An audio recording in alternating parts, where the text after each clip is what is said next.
The Connections podcast is sponsored by Cheyenne Video, the electric and solar specialist, and Elevate Studios. With special thanks to our Patreon sponsors, Pro Bros with Nick and Dina Inglet, Gabriel Piña with Piña Business Services, Desiree Lopez with Growley Bear Bakery, Melissa Munoz with Majestic Butterfly Beauty Salon, and Angel Cruz with Toilets on the Go.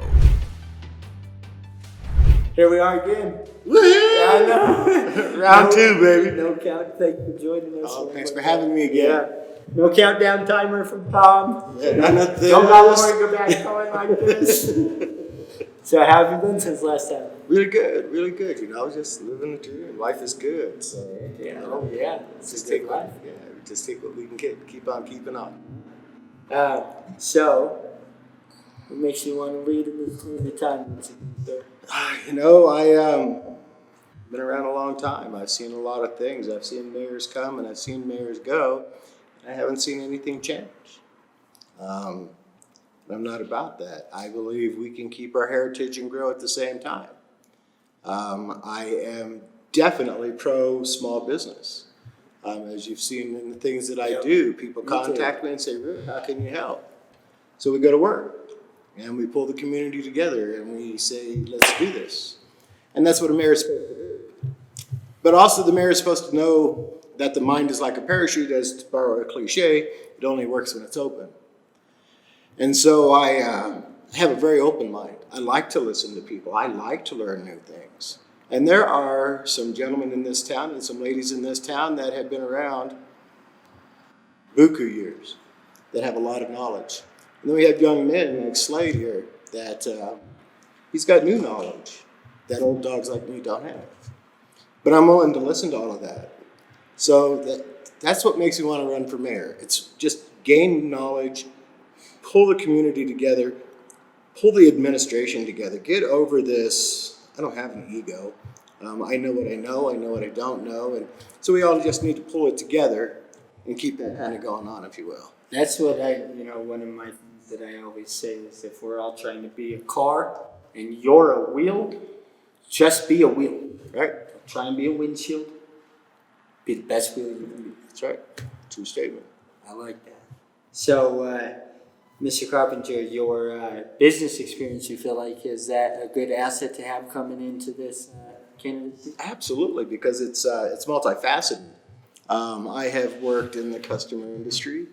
I have worked in the design industry, bringing Cellular One to Wyoming at a time. I was driving 35, 40 miles to the middle of a field to meet a guy on a horse, say, "Here, try my cell phone," and it was a brick. It came in a lunchbox about yay big. No way. I kid you not, true story. And try this, let me know how to help you out. And that's a lot of work because it was a new idea for Cheyenne. They didn't have that idea. So we had to ground floor start that. Plus we had to put in cell sites. I've managed an airline. And that is probably one of the toughest industries you could ever be a manager in, because now you're not only dealing with things you can control, you're dealing with a lot of things you can't control. And I'm used to dealing with things I can't control. We put in a program in place because we knew it was going to snow and we knew we were a small EAS airline. So I put a program together that we would, if we knew it was going to be a bad day, we'd call cabs. And we'd get cabs there in place, and most of the time we could get enough passengers in that cab to get them to Denver because the snow wasn't that bad. You couldn't fly, but you could drive. Oh. And so we got the passengers to Denver. And that's really all that's required. And it worked. And we kept a lot of passengers. So instead of doing 8 or 9 passengers a flight, we were doing 18 passengers a flight. That's growth. That's the kind of growth you want. My first business was when I was 15 years old. I opened up an engraving business here. I gave it to my parents when I left for the Navy. I did engraving for the Civic Center down here, for a small jewelry store called LaBelle's. That's over where a Hobby Lobby used to be. So I've always had a business mind. But the unique thing about me is I know how to think inside the box, which is where everybody likes to think. But I know how to think outside the box to make inside the box work. That's a unique concept. I'm not a politician. I don't want to be a politician. I want to be a mayor. I want to be an instigator. And I want to be an influencer. I want to bring people together.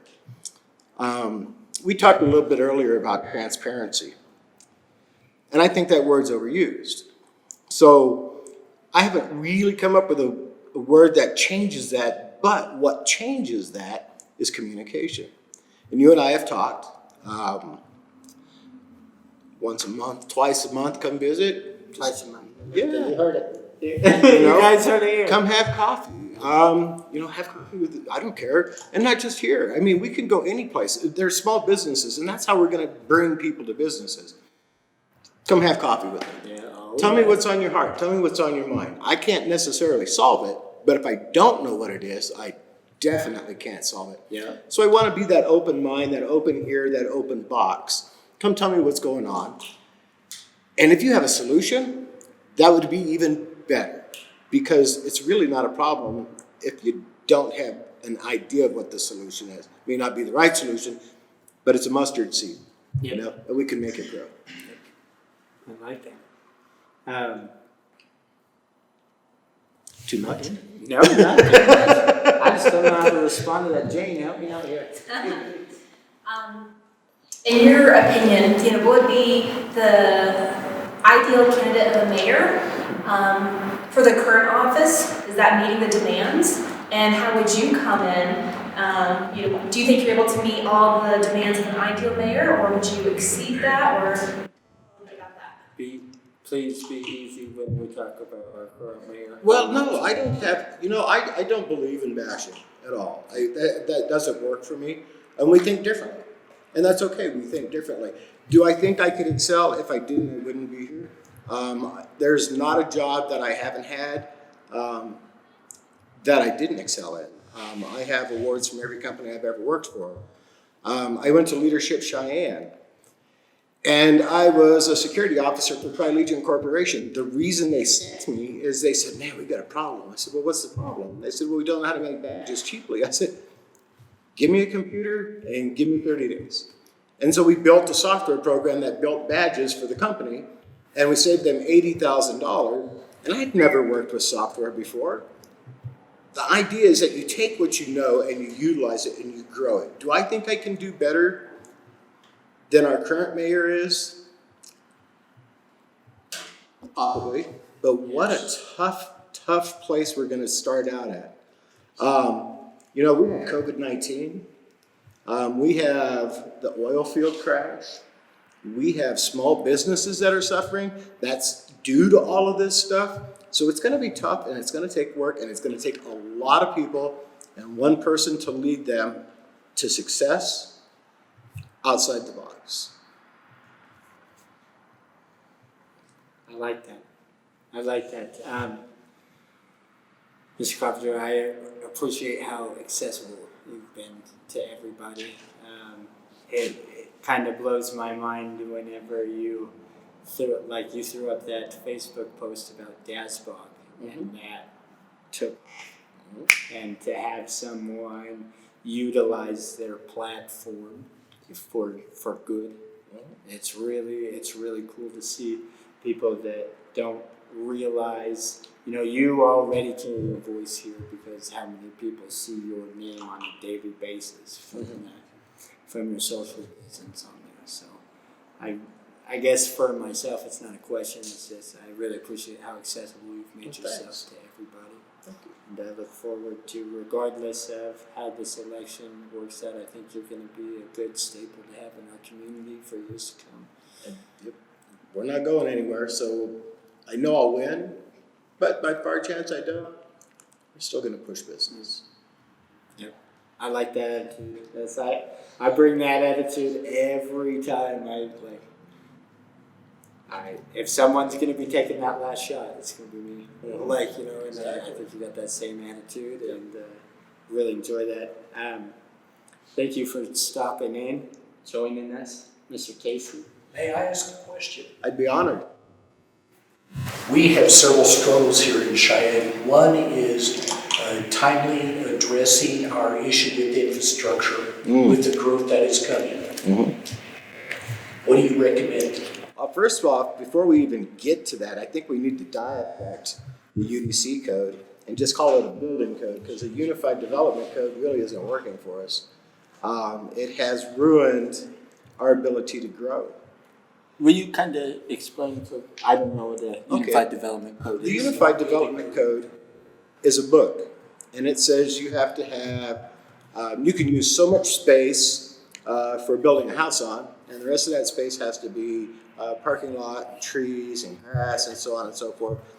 But it's overstated. I think it's 60% of it can be building, this is apartment, and the rest of it has to be parking lot. Well, if you got 4 apartments, what do I need 12 spots for? I'm not using my land to make money, and that's why I bought it. We need a code that allows us to keep our city beautiful. But we also need a code that gives us a way to build quicker and sooner, so that we're getting our permitting done much faster. There's no reason permits should wait the amount of time that we're waiting for permits. That's costing those builders money. That's costing you, the home buyer, money. Because if you think that that guy that's building those houses is gonna pay that bill, not a chance. It passes it right out on down the line. There are franchise fees. There are so many different things that people don't even think about that are out there that will be exhausted. When we do the UDC code, that's gonna change the infrastructure. The UDC code has to look at 3 different things. It has to look at what are we doing today and how is it going to affect that property? What are we doing tomorrow, and how is it going to affect that property? And what are they going to do 20 years down the road, and how is it going to affect that property? I like to use the Thomas Heights debacle as the biggest one. And we haven't seen a solution to it. I don't know the solution, but I know people that will help us to find the solution. Is it cost effective? Who covers it? That's the part where it starts getting hairy. But we have to do the UDC code. That's going to be the... You know, we have Microsoft, we have Greenhouse Data, we have NCAR, and that's on the west end of town. Yes. We have MRC, we have Scopes. Magpole, thank you. I know what they make, I just don't know how to call it. We have industry on the east end of town. Why aren't we doing that? We have an airport that can fly things in and fly things out. That's another income that's just sitting there right for the picking, with property up and down the side of it, but right for the picking. Why aren't we encouraging these companies to say, instead of taking your stuff all the way to Denver to fly it out, why don't you come to here? Because that airport makes money, wheels up, wheels down. That's the time. Anything you want to say to one of these things while we're closing up here, sir? You know, there's a lot of people that care about Cheyenne. And I'm one of them.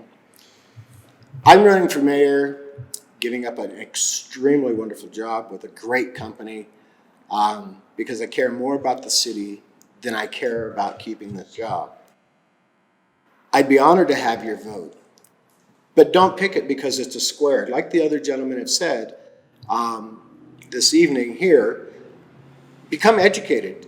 Find a passion. Find the person that's going to suit the passion that fits your needs. That's the person you want to vote for. Don't be an uneducated voter, because that uneducated voter might put something into place we can't get rid of for 2 years, 4 years, whatever the case may be. If you're looking at national, it could be longer. Be an informed voter, but get out and vote. Thank you, sir. You're welcome. Appreciate Thank it. you. My goodness.